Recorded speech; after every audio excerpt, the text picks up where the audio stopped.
The movie starts with astronauts communicating via radio, where Mark Watney reports on soil samples suitable for chemical analysis, while Commander Lewis expresses frustration at the chatter, particularly from Martinez, who is overly verbose about equipment checks. Later, Lewis instructs the team to gather 7 100-gram soil samples as a storm warning has been issued, making their mission critical and time-sensitive. As they prepare, Martinez relays that the approaching storm is much larger than initially predicted, emphasizing the urgency of completing their tasks before it arrives. The storm intensifies, forcing Commander Lewis to scrub the mission and order an emergency departure with only 12 minutes before takeoff. Mark Watney suggests using cables from the comms mast as guy lines to anchor the MAV, but he is hit by debris during the attempt, causing a suit breach and decompression alarm. Despite efforts to locate him via telemetry and proximity radar, Watney's signal is lost, leading Martinez to declare that Mark is dead. With the MAV tilting dangerously at 13 degrees, Lewis decides to search for Watney while Martinez prepares for launch, emphasizing the urgency of their situation. Commander Lewis desperately calls out for Mark Watney as Martinez prepares the MAV for launch, emphasizing the critical timing with only 11.5 minutes left before takeoff. Despite efforts to locate Watney via telemetry and radar, his signal remains lost, leading Martinez to declare him dead. A TV report by Director Sanders announces the successful evacuation of Commander Lewis and her team, but confirms Mark Watney's death due to being struck by debris during the storm. As oxygen levels in Watney's suit become critical, the situation underscores the urgency and tragedy of his presumed demise. Mark Watney records a log entry confirming he is alive despite being declared dead by NASA and the world. His message reveals that it is 6533 on Sol 19, challenging the presumed tragedy of his demise. Watney's recording underscores the urgency of his situation, as his suit's oxygen levels are critical but stable. The narrow margin between life and death. This log entry marks a pivotal shift in the narrative, turning the story from one of loss to survival. Mark Watney records another log entry, revealing he survived the storm despite being declared dead by NASA and the world. He explains how debris from his habitat damaged his suit, but inadvertently sealed the breach, keeping him alive. Watney faces a grim reality with no way to contact Earth for 4 years, living in a HAV meant to sustain only 31 days. He outlines potential fatal scenarios like oxygen depletion, water shortage, and habitat failure, emphasizing his dire situation while defiantly counting down his age as he imagines surviving. Mark Watney calculates his survival odds, noting the mission was meant to last 31 sols, but he has enough food for about 400 sols if rationed properly. However, growing 3 years' worth of food on a planet where nothing naturally grows presents an immense challenge. As a botanist, Watney sees this as his strength and vows to conquer the Martian environment, despite automated voices reporting stable conditions and mechanical operations. The crew's morale is evident in their singing, but Watney focuses on the critical issue of water scarcity, essential for both survival and agriculture. Mark Watney has successfully created 126 square meters of soil, but needs 40 liters of water per cubic meter to make it farmable, prompting him to devise a method to generate hydrogen and oxygen from hydrazine at the MDV. Despite NASA's strict fire safety protocols, he decides to use Martinez's personal items for his experiment, apologizing sarcastically as he goes through them. After attempting to separate hydrogen and burn it, Mark accidentally causes an explosion due to miscalculating excess oxygen levels in the air. He reflects on how similar accidents led to the founding of JPL, drawing inspiration from historical setbacks to continue his survival efforts. NASA Administrator Teddy Sanders delivers a speech honoring Mark Watney's service, emphasizing the Agensci's commitment to continue its mission despite his presumed loss. Vincent requests satellite time to survey Mars for future missions, but Sanders refuses, fearing negative publicity if they broadcast images of Watney's body on the planet. Sanders reveals concerns about public support fading over time and proposes using a future mission to retrieve Watney's body as a way to garner congressional funding and maintain sympathy for NASA's endeavors. Sanders demands proof that Watney is alive, dismissing explanations for Rover 2's movement as unlikely. Annie suggests contacting Commander Lewis directly, but Sanders refuses to inform the Ares 3 crew about Watney's possible survival due to safety concerns and potential psychological impact. Sanders faces public scrutiny over NASA's handling of the situation, emphasizing the legal requirement to release images within 24 hours. Watney realizes he must survive for 4 years until Ares 4 lands at Schiaparelli Crater, 3,200 kilometers away, planning a long journey with limited resources and makeshift solutions. Mark Watney faces the harsh reality of his situation, detailing how he must use up half his battery daily just to survive Mars' freezing temperatures without a heater. He contemplates digging up the buried radioisotope thermoelectric generator, RTG, despite knowing it's dangerous and against protocol, ultimately deciding to proceed for warmth. Back on Earth, NASA officials discuss Watney's movements, realizing he might be preparing for an arduous journey towards the Ares 4 launch site, though they advise him to stay put due to safety concerns. Sanders orders his team to minimize satellite observation gaps to better track Watney's activities and assesses the feasibility of sending a pre-supply mission 9 months in advance, pushing JPL to find a quicker solution within 3 months. Sanders pushes his team to start working on a rescue plan despite concerns, emphasizing the urgency as Mark Watney faces critical time limits. Watney successfully harvests and replants potatoes, showcasing his resourcefulness but stressing the need for communication with NASA. Back at Mission Control, Vincent realizes Watney is deviating from his expected path towards Ares 4, suggesting an unknown obstacle or alternative route. Vincent decides to travel in person to investigate further, growing concerns about Watney's safety and the need for a clearer rescue strategy. Vincent arrives at Mission Control to assess the possibility of reactivating old Mars communication equipment. Meeting with both current and original project members, they examine the Pathfinder rover replica, successfully acquiring a telemetry signal after 16 years of silence, establishing a rudimentary yes or no communication method due to the long round-trip time for messages. The challenges in rescuing Mark Watney while emphasizing the need for creative problem-solving. Mark Watney figures out a way to communicate more effectively using the old Pathfinder camera, realizing that hexadecimal code offers a better solution than standard alphabet due to limited angles. Beth Johansson provides an ASCII table and vintage video games, aiding in complex communication. NASA sends instructions for hacking the rover system to connect it with Pathfinder's frequency, enabling crucial dialogue between Watney and Mission Control. Vincent informs Mark Watney that the world is supporting him and NASA has initiated supply missions to sustain him until Ares 4 arrives. However, Watney learns that his crew back on Earth has been informed of his survival due to mission-focused concerns.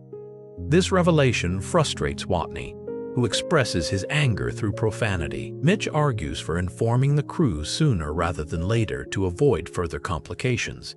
Teddy plans to discuss the matter with Vincent in Pasadena, aiming to resolve the communication issue. NASA finally informs the crew that Mark Watney is alive and healthy, 2 months after they initially found out. Mitch Henderson delivers this news in a video message, emphasizing it's not their fault for leaving him behind. The revelation shocks the team, especially Beck, who feels personal guilt despite following orders. Watney receives constant updates from NASA on managing his habitat systems and crops, appreciating the support but also noting the micromanagement. He humorously reflects on colonizing Mars with a message from his alma mater, the University of Chicago, and considers posing for a photo in his spacesuit. Annie expresses frustration over the photo NASA provided, wanting one of Mark's face instead. Vincent acknowledges the request, but warns against removing Mark's helmet due to safety risks. Sanders announces plans for launching supplies during the next home and transfer window in 9 months. Bruce confirms his team is on schedule despite tight deadlines. Botany experts reluctantly acknowledge Mark's success and assertive communication style. NASA emphasizes the need for precise coordination as they aim to arrive with supplies before Mark's food runs out. A narrow margin of safety. Suddenly, an automated voice alerts of a critical suit breach and oxygen level drop, raising immediate concerns for Mark's survival. Annie informs the team that Mark's food supplies are critically low, estimating he has enough rations to survive until Sol 868 at best. NASA decides an urgent supply mission is necessary, With a preliminary travel time of 414 days, Bruce and his team have only 47 days to prepare for the launch. Martinez records a video message for Mark, mocking him but also acknowledging that he misses having Mark around. Mark responds humorously about surviving on Mars despite blowing up the HAB, the survival of Commander Lewis disco music collection. The automated voice alerts Mark about his suit's pressure stability and oxygen levels, emphasizing the urgency of his situation. Bruce's team discusses the feasibility of launching an urgent supply mission with a travel time of 414 days, but faces challenges due to Earth and Mars being poorly positioned for launch. Despite initial reluctance, Bruce commits to completing the probe in just 15 days by cutting down mounting time from 3 to 2 days and skipping inspections, increasing risks but securing crucial extra time. Mark adjusts his food intake drastically to 1 ration every 3 days instead of 3 rations per day, illustrating the severe measures he must take while awaiting rescue. Mark struggles to survive on Mars, running out of essential supplies like ketchup and resorting to extreme measures such as crushing painkillers for sustenance. Back on Earth, Bruce's team successfully launches the supply mission despite technical challenges, only to face a catastrophic failure when the probe starts spinning uncontrollably and loses signal contact. Mark sends a desperate message to Commander Lewis requesting her to inform his parents about their time on Mars if he dies. His isolation and fear of mortality. Mark implores Commander Lewis to inform his parents about his life and impending death on Mars, emphasizing his passion for his work and gratitude towards them. Back on Earth, Bruce's team faces criticism over the failed supply mission due to rushed inspections, leading to a tense meeting where NASA considers using classified Chinese booster technology to save Mark. Rich Purnell from Astrodynamics calls in with an alternative plan, dismissing Bruce's current probe idea as too risky and suggesting a new secret project named Elrond, inspired by Lord of the Rings. The growing urgency and complexity of Mark's rescue efforts. Rich Purnell proposes an alternative rescue plan for Mark Watney, suggesting to use the Chinese booster technology named Taiyang Shen to accelerate the Hermes spacecraft towards Mars without intercepting Earth, allowing a gravity assist and resupply with provisions before performing a flyby of Mars where Watney would meet up using his MAV. NASA Director Sanders is initially skeptical but becomes convinced when Vincent vouches for Purnell's plan.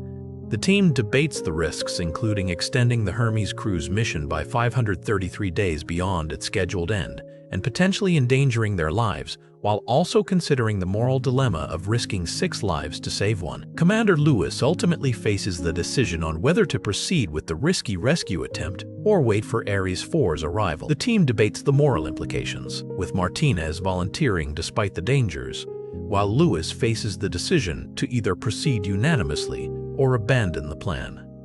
Johansson reveals she can disable Mission Control's remote override on Hermes, a critical step if they choose to execute the maneuver without NASA's consent. As the crew votes in favor, unexpected telemetry shows Hermes has already altered its course according to the Rich Purnell maneuver, leaving everyone puzzled about who initiated this unauthorized action. Sanders informs the media of NASA's decision to reroute Hermes, while Mitch faces potential consequences for his actions. Mark learns that MAV for Ares 4 is pre-positioned at Schiaparelli crater, but must figure out how to transport life-sustaining equipment there. Despite initial impractical suggestions from Earth, Mark remains optimistic about the mission's success. Lewis shows defiance towards CNSA protocol by referencing Apollo-era methods. A nostalgic moment occurs as Mark receives an original pressing record from Robert. A technician is heard singing a song about a starman, but the lyrics are ignored as per rules. Mark Watney then muses aloud about the legal status of Mars, noting international treaties that prevent any country from claiming Martian territory and stating that NASA's HAB falls under American jurisdiction while anything outside it is in international waters. He plans to commandeer the Ares 4 lander at Schiaparelli crater without explicit permission, positioning himself as a pirate once he takes control of the craft in international waters, thus dubbing himself Mark Watney, Space Pirate. Mark Watney continues his solo mission, embracing his self-proclaimed title of Space Pirate with enthusiasm as he explores new areas on Mars for the first time in history. He He maintains strict adherence to his schedule, driving 4 hours before noon and setting up solar panels to recharge overnight. Despite his unique situation, Mark humorously requests to be called Captain Blondebeard by Mission Control, adding a lighthearted touch to his otherwise serious endeavor. Mission Control discusses the impossible task of getting Mark Watney off Mars, revealing plans to strip the MAV-Nascent vehicle down to its bare essentials to reduce weight for faster travel. They propose removing crucial components like airlocks and hull panels, replacing them with HAB canvas, leaving Mark exposed and vulnerable. Despite the absurdity, Mark realizes his only chance is to play along, embracing his role as the fastest man in space history, while privately questioning the sanity of their plan. Mark Watney listens to Mission Control discussing the daring plan to rescue him, which involves Lewis coordinating with other astronauts for a high-risk intercept mission. Johansson and Martinez will operate the MAV, while Beck is tasked with retrieving Mark once the MAV reaches Mars orbit. Despite the complexity and danger, everyone is prepared and ready to execute the meticulously planned operation that could determine Mark's survival. Outside Johnson Space Center, reporters convey the tension and anxiety surrounding the mission to rescue Mark Watney. NASA contacts Watney just before the launch of Hermes with Johansson, confirming readiness for pre-flight checks. Lewis informs Mission Control they are go for launch as Martinez handles remote commands. Moments later, the MAV separates from Hermes with mooring clamps released, initiating a high-risk journey to Mars orbit where Beck will retrieve Watney. Despite the 12-minute delay in communication due to distance, all involved proceed with their meticulously planned operation. During the MAV's ascent to Mars orbit, it experiences technical difficulties, dropping below target altitude and straining its fuel reserves. Johansson calculates an intercept distance of 68 kilometers with a velocity too high for safe docking. The team devises a risky plan to adjust thrust angles but still faces a dangerous 42 meters per second closing speed. Mark Watney reports broken ribs from the rough ascent and proposes using his EVA suit's air supply as an improvised thruster to meet the MAV halfway. Despite the risks, NASA technicians are caught off guard by this sudden loss of communication stability, heightening tension over the mission's uncertain outcome. NASA technicians struggle with Mark Watney's risky plan to use his EVA suit's air supply as thrust, debating the dangers of breaching the MAV's vehicular airlock valve to create reverse thrust. Commander Lewis instructs Vogel and Beck to prepare a makeshift explosive device for the procedure. Despite the inherent risks, Watney attempts to dissuade Lewis from proceeding but is firmly rejected. The team proceeds with caution, setting up the charge while emphasizing safety measures in space. As they execute the plan, Martinez runs calculations showing that even optimal valve blow might not guarantee a safe rendezvous, heightening overall tension and uncertainty. The team calculates the distance and relative velocity between Mark Watney and the MAV, realizing they are too far apart for a safe rendezvous. Johansson initiates the explosive device to create reverse thrust, narrowly avoiding disaster as the bridge seal holds.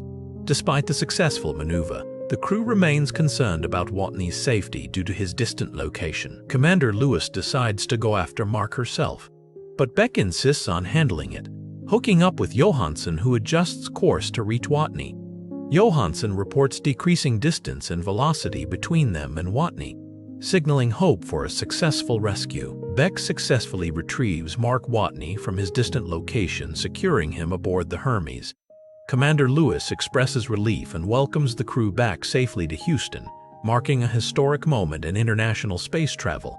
Reporters confirm the successful rescue of Watney after many doubted its possibility. Upon reuniting with the crew, Watney humorously acknowledges his year-and-a-half absence and lack of hygiene.